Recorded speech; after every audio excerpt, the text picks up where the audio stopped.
السلام علیکم عزیز طلبہ، آج قرآن مجید کی واقعات میں سے ہم پڑھ رہے ہیں قصہ حضرت موسیٰ علیہ السلام حصہ اول۔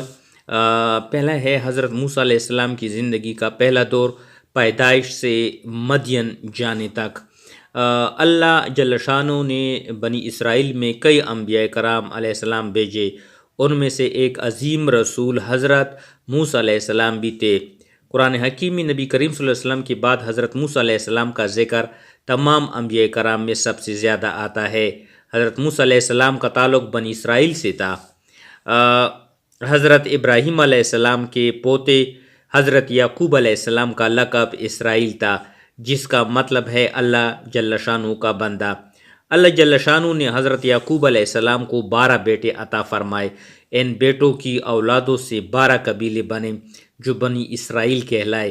بنی اسرائیل فلسطین کے رہنے والے تھے اور اللہ کی بڑی محبوب قوم تھی، جس پر اللہ جل شانہ نے بے شمار احسانات فرمائے، لیکن بنی اسرائیل اللہ کی نافرمانی اور ناشکری کرتے رہے۔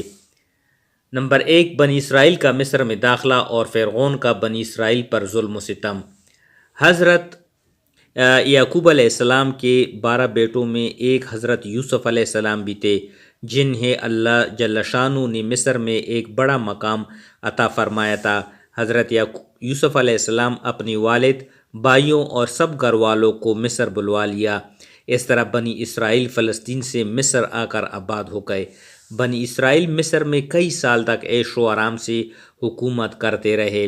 حضرت یوسف علیہ السلام کے انتقال کے کئی سال بعد مصر کے رہنے والے قبطیوں نے بغاوت کی اور فرعون کو بادشاہ بنا کر بنی اسرائیل کو اپنا غلام بنا لیا۔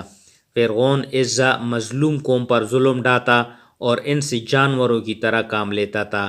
فرعون کو نجومیوں نے خبر دی کہ بنی اسرائیل میں ایک لڑکا پیدا ہوگا جو اس کی بادشاہت کو ختم کر دے گا۔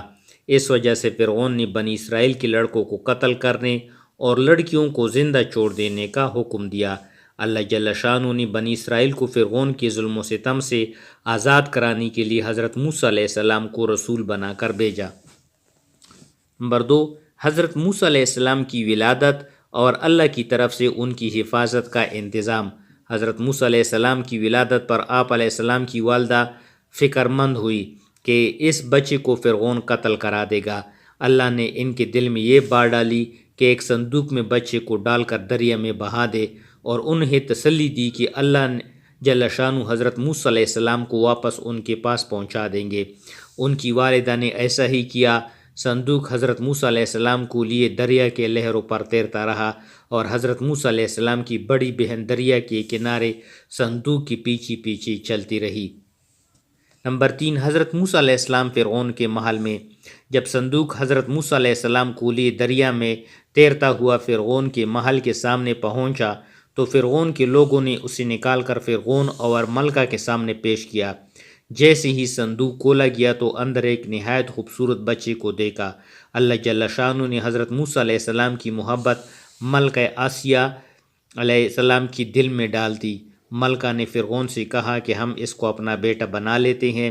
فرعون نے ملکہ کی بات مان لی۔ یوں فرعون حضرت موسیٰ علیہ السلام کو قتل کرنے سے باز رہا۔ حضرت موسیٰ علیہ السلام کو دودھ پلانے کے لیے کئی داہیوں کو بلایا گیا، لیکن حضرت موسیٰ علیہ السلام نے کسی بھی دائی کا دودھ نہیں پیا۔ حضرت موسیٰ علیہ السلام کی بہن جو یہ سب حال دیکھ رہی تھی، انہوں نے درخواست کی کہ میں ایک ایسی عورت کو جانتی ہوں کہ جو اس بچے کو دودھ پلا سکے گی۔ ملکہ آسیہ کو بچے کے بارے میں بہت فکر تھی، چنانچہ حضرت موسیٰ علیہ السلام کی بہن کی درخواست قبول کر لی گئی۔ حضرت موسیٰ علیہ السلام کی بہن اپنی والدہ کو لے کر محل آ گئی۔ جب حضرت موسیٰ علیہ السلام کی والدہ نے انہیں دودھ پلانا شروع کیا تو حضرت موسیٰ علیہ السلام دودھ پینے لگے۔ یہ دیکھ کر ملکہ کو اطمینان ہو گیا۔ یوں حضرت موسیٰ علیہ السلام کی والدہ حضرت موسیٰ علیہ السلام کو دودھ پلانے پر مقرر کر دی گئی۔ اس طرح اللہ جل شانہ نے حضرت موسیٰ علیہ السلام کو ان کی والدہ کی گود میں دوبارہ پہنچا کر حضرت موسیٰ علیہ السلام کی پرورش کا اہتمام فرمایا۔ پھر حضرت موسیٰ علیہ السلام جوان ہو گئے۔ حضرت موسیٰ علیہ السلام کے ہاتھوں قبطی کی ہلاکت۔ ایک دن حضرت موسیٰ علیہ السلام شہر میں آئے تو دیکھا کہ دو افراد آپس میں لڑ رہے تھے۔ ایک کا تعلق حضرت موسیٰ علیہ السلام کی قوم یعنی بنی اسرائیل سے تھا اور دوسرا قبطی یعنی فرعون کی قوم سے تھا۔ اسرائیل نے آپ علیہ السلام کو مدد کے لیے پکارا۔ آپ علیہ السلام نے قبطی کو ایک مکہ مارا تو وہ ہلاک ہو گیا۔ حضرت موسیٰ علیہ السلام کا ارادہ اس کو قتل کرنے کا نہیں تھا۔ اس پر آپ علیہ السلام نے اللہ سے فوراً معافی مانگی تو اللہ جل شانہ نے آپ کو معاف کر دیا۔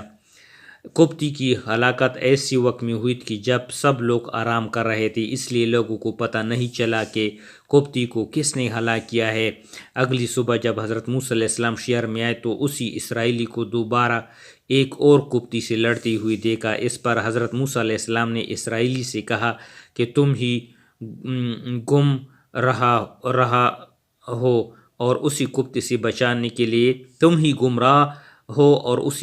بچانے کے لیے آگے بڑھے۔ آپ علیہ السلام کی بات سن کر اسرائیلی ڈر گیا اور سمجھا کہ حضرت موسیٰ علیہ السلام اسی کے خلاف کارروائی کرنا چاہتے ہیں، اس لیے اس نے کہا کہ کیا آپ مجھے بھی ہلاک کرنا چاہتے ہیں جیسے کل آپ نے ایک قبطی کو ہلاک کر دیا تھا؟ اس طرح یہ بات شہر میں پھیل گئی کہ قبطی حضرت موسیٰ علیہ السلام کے ہاتھوں ہلاک ہوا تھا۔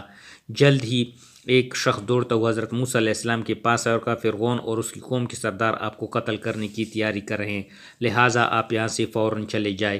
یوں حضرت موسیٰ علیہ السلام مصر سے ایک دور دراز علاقے مدین تشریف لے گئے۔ حاضر ہوتے ہیں نیکسٹ ایپیسوڈ کے ساتھ۔